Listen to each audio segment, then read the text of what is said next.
Good morning everyone. Ayan, so it's morning kaya magkakape tayo. Ayan, kape tayo. So may naiingay ba kayong mga something sa paligid? Yun is yung mga animals. Province is life, you know.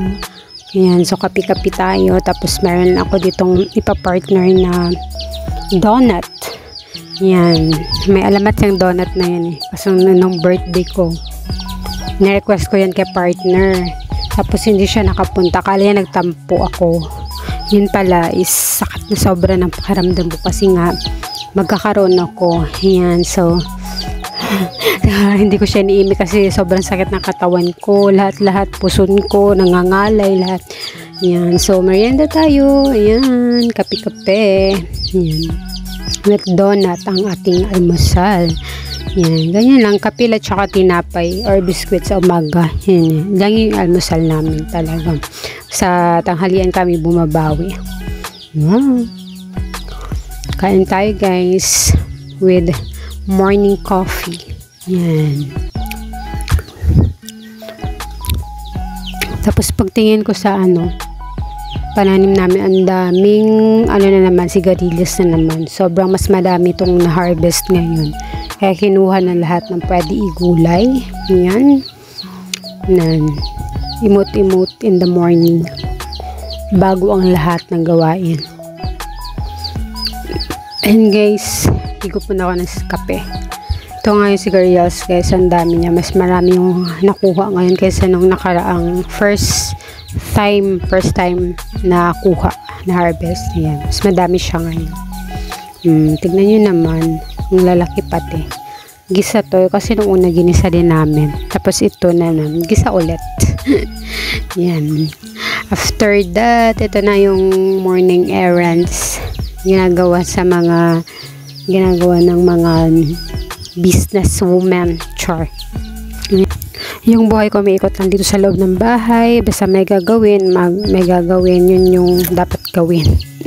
Ayan, hinahanda ko yung mga napipili ng buyer ko, then yung mga damit na nilabhan ko nung last day, tinupi ko na rin. O, diba? Ngayon ko lang siya natupi. Kasi talagang tamad time. Hi guys, and so vlog muna tayo. Dami kong tawag niyan, errands. May errands for today. Hinamit ko na yung mga bibili ng buyer. Tapos to yung nilabhan kong all whites, diba? So guys, bigas yan. Kala nyo lang dyan na namin nilagay. Ayan. Mga items. Ayun yung mga naka-plastic. Mga items din yan. Tututupi ko na rin lahat yung all white. Ganyan. Ngayon na medyo uminit kasi laging umuulan. Tsaka sa mga napakaramdam ko. Ano yung lalamunan ko. Para akong tawag nito. Para akong tonsil. Uminom naman ako lagi ng tubig. Uso nga ngayon kasi daming nagkakasakit ng ganyan. Tapos yun. Yung tupiin nito. Yung mga nalabhan ko na. Daming alam nyo yun. Ngayon lang uminit ulit. Yan na. Ngayon lang ulit uminit. Yung lumabas. Yan. Kanina umaga hindi maganda yung araw. Walang araw. Ngayon lang na nagtanghaling tapat. Yan. So, tupiin ko muna ito para matapos kasi lagay ko na siya dun sa box. Para mandali ko na lang siya mahanap na nakatupi. Lahat yan tutupiin ko para maliwalas tignan dito kasi ayusin ko pa yung mga yan. Lahat yan stock na nandito. So ayan, vlog muna tayo guys kasi walang mga ganap. Nung birthday ko nga nag-picture lang ako, wala namang happenings, ganyan. Parang handa mo, tulog lang. Talaga guys, ayan. So later ulit. So ayan guys, kantuhan muna tayo. Lagi sana talaga ng pakaramdam ko, alam nyo ba yung niligo kasi akala ko yung init ang bagay, yung singaw lang ng init ang singaw ng katawan. Tapos nagkaroon na din ako. Kaya nagkaroon ako kaya sabay-sabay yung sakit. Ngayon masakit pa rin talaga ang lalamunan ko. Lalo na guys, pag uminom ako ng kape, hindi naman pwede hindi ako uminom kasi lalo nga yung panahon, malamig yung ng panahon kasi lalo na ulan-ulan. Nakala ko talaga yung sama na nakaramdam ko kasi maaga ko natutulog. Tapos nagising naman ako ng madaling araw kasi alam niyo yung yung manhid, yung katawan ko, tapos nag-haplas ako. Kumangon ako ng madaling araw, nag-haplas ako. Sobrang manhid talaga. Yung mga binti ko, yung katawan ko, ganun. So, hindi ko na kaya. Sobrang gulo talaga dito guys, pasensya. Guys, if you're interested na bumili ng mga blouses, ganyan yung mga binibenta. Kung ganda ng mga details na yun, guys. Ayan. So, nag-sale ako ngayon sa Joy in Your Heart. Lagi talaga yung link sa description. Visit nyo, guys. Kasi maraming murang stuff doon na mga Netflix, pambata, tsaka pang adult yung ina-upload ko. Ayan. So, nag-sale ako ngayon kasi pinapaubos ko lang talaga yung mga lumang stuff ko. Kasi nag-iipon pa din ako ng kumbaga ng puhunan para kapag new stock ako ulit. Ayan. Maganda yung mga blouses na to, guys. Ayan. Magaganda sila, Ayan. Tapos mayroon mga brand. Hindi ko lang alam kung Korean brand. Magaganda itong mga pang Sunday blouse, ganun. So, inano ko na yung, yung tawag nito, business ko. Dinistas ko na. Ayan. Kung gusto niyo mag-start ng kayong business, guys, okay lang naman. Basta, tiyaga lang talaga. Kasi sa bill, guys, pag kukuha kayo ng mga bulto, huwag kayo mag-expect na maganda lahat ng laman. Merong halo talaga yan. Merong may mancha, ganun, merong damage na talaga. So, siguro hindi naman ganun karami. Mga isa, dalawa, marami na yung tatlo. Ayan o, Veromoda. Veromoda nga pala ang ano nito. Tatak. Maganda to siya, guys. Ayan. Gusto ko nga mag-ano sana eh. Di ba maganda? Gusto ko sana nga mag-ano, guys, tawag nito. Ukay-ukay. Yung mga tinda ko ukay-ukay, i-try on ko. Magaganda kasi sila. Sa post ko, siguro nga sa lighting ko lang talaga. Mukha lang sila hindi maganda tignan. Pero magaganda sila in actual, guys. Laba-planchahan talaga ito. O kasi, guys, hindi ako pwede maglaba-plancha kasi lalo na poso lang naman yung gamit namin. Tapos, yung steamer ko, wala ka talaga kaming plancha. Yung steamer lang na ito ginagamit ko. Sa damit, halimbawa pag may bibili or may yung pinaka-items lang nila yung pinaano, yung ini-steam ko. Bago ko sila tawag niyan, i-pack for packing. Pero hindi lahat, guys, kasi halimbawa pag pre-lab ay maayos naman. Ang ano talaga, magusot lang talaga siya. Yan, magusot. Plancha lang talaga ang kailangan to. Laba plancha. Ganun. Pag ano kayo, guys, may lisa ako kayo. Pero pag meron naman kayong ayan, it's time para magpalit ng mga cortina sa lababo at saka sa boat pintuan. Ayan. Kayo, guys, anong or ilang days kayo nagpapalit ng mga cortina nyo? Ako kasi every 2 weeks. Pero minsan inaabot talaga ng pag lalo maraming inaabot ng 1 buwan.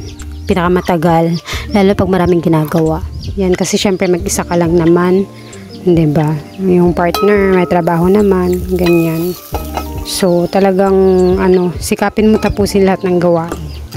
Yun, palit tayo ng cortina sa lahat.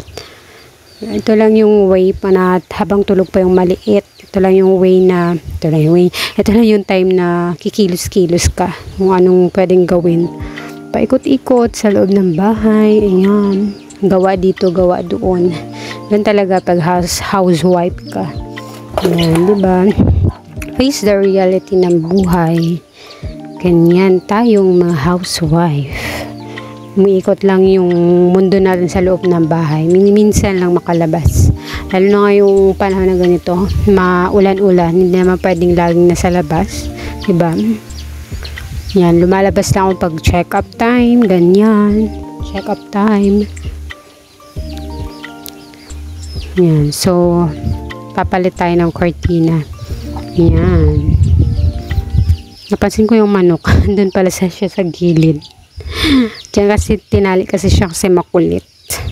Pumupunta siya sa malayo, dala-dala niya yung mga chicks niya. Diba? Yan, palit time sa loob labas ng bahay kung anong pwedeng gawin mo habang tulog pa yung maliit. Ito ginagawa ko, guys.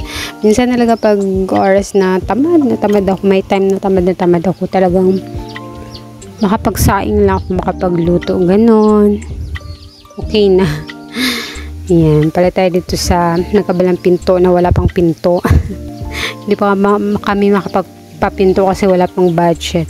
Yung sa 2 kwarto dapat yan, wala pang aring division, lahat wala pang pintura. Hindi pa talaga tapos tong bahay na to, guys. Ayan. Makapag-ipon lang kami kasi lilipat kami sa ibang place na yung malapit sa lahat kasi dito malayo eh. Tapos rough road pa, 'di ba? Ang hirap. Yan, after niyan tupi ng mga damit na nilabhan ko. Tupi ng mga damit ni baby. Ayan. Meet my baby girls. Watch nyo. hanggang dulo. Para makita nyo, my new stress reliever. Additional one in the family. The small family. May small family.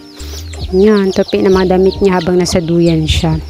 Niduyan ko siya guys kasi magugulatin siya pag nasa baba lang. Ayoko nga sana iduyan kasi baka masanay. Pero no choice kasi lalo pag maraming gagawin. Kailangan siya nakaduyan. Yan. Safe naman niya kasi sobrang tibay ng parang hammock yan na duyan.